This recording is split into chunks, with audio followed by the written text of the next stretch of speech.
kita cari. Bukan hanya terbaik dalam masa pelatihan, tapi terbaik juga pada saat Bapak Ibu membuat bisnis plan ekspor dari produk Bapak Ibu, kemudian nanti akan ada barang atau jasa yang akan diekspor yang memenuhi berbagai macam standar-standar dari mulai quality, quantity, dan continuity. Tentu saja itu nanti akan di handling dengan tersendiri. Kemudian yang berikutnya adalah kami akan memanggil teman-teman dari wartawan bahwa setelah nanti terkurasi 10 orang terbaik, nanti kita akan panggil wartawan. Sebetulnya dosen-dosen itu adalah menjadi tulang punggung untuk inovasi di bidang ekspor di Indonesia. Saya izin sharing beberapa slide Bapak Ibu ya. Yang pertama ini slide-nya adalah slide yang memang kami dapatkan dari Bappenas, di mana Bapak Ibu kita sebetulnya sudah berada pada RPJMN. Jadi saya tuh sebenarnya melakukan RPJMN. Di dalam RPJMN ini penggerak ekonomi perekonomian kita salah satunya adalah tentang ekspor. Ya, ekspor dinaikkan dan import diturunkan. Ini menjadi yang paling utama untuk kita semuanya. Kemudian yang kedua adalah Pak Presiden. Baik, Pak Presiden itu baru saja pada awal tahun menyampaikan bahwa fokus transformasi ekonomi Indonesia itu hanya akan berfokus kepada 5 item. Green economy, blue economy, digital economy, kemandirian kesehatan, dan pariwisata. Jadi nanti kita akan mungkin seperti disampaikan oleh Pak Adi dari GAPMI tadi adalah kita akan berfokus pada 5 item ini. Jadi sekaligus menjawab berbagai macam pertanyaan, karena sudah tulisannya semuanya itu di belakangnya diakhiri dengan kata ekonomi, semua program studi menjadi mempunyai link dengan kegiatan ini. Apakah itu nanti pendidikan ekspornya, atau kewirausahaannya, atau IT-nya, atau ahli mesinnya, karena semuanya harus melakukan multidisiplin dari kegiatan untuk implementasi pilot project para Bapak Ibu dosen dan mahasiswa yang akan dikurasi. Tentu tahapan-tahapannya akan kita lakukan sesuai dengan regulasi seperti yang tadi disampaikan oleh kemudian Bapak Ibu, saya itu juga karena sebagai pegawai negeri di Kementerian Pendidikan, di Kementerian Pendidikan Kebudayaan Riset dan Teknologi, saya itu menjalankan salah satu dari tugas saya. Yang ini Bapak Ibu, nomor 3. Dosen, nomor 3 dari indikator kinerja utama, dosen itu melakukan kegiatan di luar kampus. Jadi Bapak Ibu sudah kewajiban kepada Bapak Ibu bahwa dalam 5 tahun Bapak Ibu menjadi dosen, wajib untuk Bapak Ibu melakukan kegiatan di luar kampus seperti hari ini sebanyak 6 bulan atau 1 semester. Harus dihitung Bapak Ibu sekalian, itu harus dilaporkan kepada PDDikti atau kepada sistem sekaligus dijadikan sebagai output dari indikator kinerja utama. Bapak Ibu, Mas Menteri ini pada saat mendukung indikator kinerja utama, tujuannya adalah memberikan sebanyak-banyaknya support kepada dosen dan mahasiswa untuk kegiatan relevansi pendidikan tinggi dengan dunia kerja dan dunia industri. Jadi Bapak Ibu sekalian, untuk hal tersebut Mas Menteri sudah menyiapkan program, sudah menyiapkan SDM yang luar biasa seperti Pak Handito dan Bu Kartini ini kita hire untuk Bapak Ibu. Dan mungkin nggak pernah terjadi selama ini Bapak Ibu kementerian meng-hire para ahli untuk melakukan pendampingan sama Bapak Ibu. Baru kali ini kita lakukan. Dan kami ini melakukan kegiatan hire Pak Handito dan Ibu Kartini bukan hanya di kegiatan sekolah ekspor untuk dosen, tapi kami juga meng-hire sekolah ekspor ini untuk pendampingan magang dan studi independen. Uang yang dikeluarkan oleh kementerian untuk magang studi independen dan kegiatan-kegiatan untuk dosen seperti ini, kami sudah menyiapkan di tahun 2021 ini dana sebanyak 700 miliar. Makanya kegiatan kita tuh jadinya sangat banyak sekali. Kenapa? Ayo Bapak Ibu turun ke lapangan, bantu negara, karena kita memang orang-orang yang paling pintar dan terdidik di seluruh Indonesia. Bapak Ibu silakan bertanya, dan mungkin saya nggak akan bosan. Bapak Ibu pasti udah banyak yang mendengar kalimat saya ini. Bapak Ibu, siapakah orang yang paling tinggi pendidikannya di Indonesia? Hanya Bapak Ibu, para dosen, ada magister, ada doktor, dan ada profesor. Magister kita lebih dari 320.000 orang. Kemudian doktor kita lebih dari 50.000 orang, profesor kita lebih dari 5.000 orang.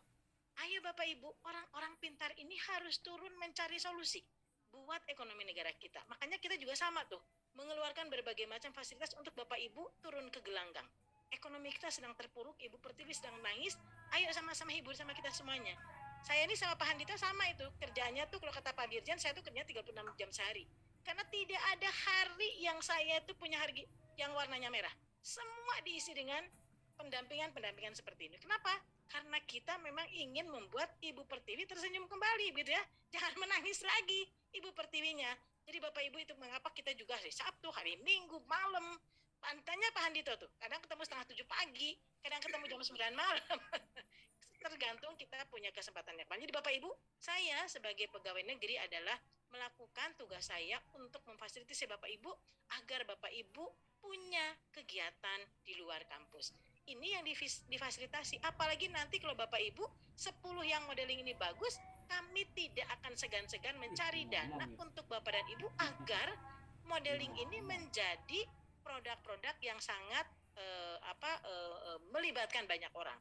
Asalkan balik lagi meningkatkan skill Bapak Ibu dengan kompetensi lain, dan Bapak Ibu menggerakkan mahasiswa dan Bapak Ibu sebagai dosen menggerakkan perekonomian Indonesia dengan cara apa? Dengan cara membangun ekonomi bangsa melalui green teknologi, green economy, blue economy, digital economy, kemandirian kesehatan, dan pariwisata. Bapak Ibu, kebetulan kami ingin sharing saja. Tahun ini kita itu mendapatkan partner Bapak Ibu sebanyak lebih dari 2.500 partner. Bapak Ibu ya, lebih dari 2.500 partner yang melakukan kerjasama dengan perguruan tinggi melalui para dosennya berbasis hilirisasi penelitian. Apa saja yang kami siapkan untuk Bapak Ibu sekalian untuk kegiatan hilirisasi tersebut? Ternyata setelah kami kelompokkan, ini ada kelompok informasi dan teknologi, pertanian dan maritim, kesehatan, pariwisata, mitigasi bencana, pendidikan dan seni budaya, infrastruktur dan transportasi, sosial humanira, material lanjut dan manufaktur, ekonomi bisnis dan perdagangan, serta energi dan sumber daya alam. Ini adalah hasil kegiatan kerjasama 24 jam sehari, 7 hari seminggu, dan 365 hari per tahun kami memfasilitasi Bapak Ibu kerjasama dengan industri. Saya request betul kepada Ibu Gati dan kepada Pak Adi, kami tahun depan Pak, tahun ini kami sebenarnya punya dana 250 miliar, tapi hari ini kami sudah selesai melakukan komunikasi kerjasama khusus untuk para dosen yang nanti dikurasi oleh tim ahli yang nanti akan ditunjuk oleh kami dan oleh Pak Andito, dan juga mungkin nanti oleh Pak Adi dan Ibu Gati. Kami mohon izin mungkin yang dikurasi ini kami kawal untuk menjadi pilot project eksportir yang tadi sama Bu Gati dan Pak Adi disampaikan. Bapak Ibu, kami dengan senang hati kalau harus membuat 34 sentra untuk kegiatan desainer dan kegiatan-kegiatan packing yang memang standar internasional. Kami dengan senang hati Pak. Dengan catatan Bapak Ibu sekalian, mari Bapak Ibu kolaborasi antara industri dengan perguruan tinggi, kami akan memfasilitasi. Fasilitasnya Bapak Ibu tahun depan, kami itu sudah akan melakukan kegiatan untuk hilirisasi Bapak Ibu. Dananya tahun ini hanya 250 miliar, tapi karena begitu banyaknya yang tertarik, Mas Menteri itu nyari uang ke Pak Presiden, ke Ibu Menteri Keuangan, sampai akhirnya memperoleh dana untuk hilirisasi termasuk eksportir 950 miliar.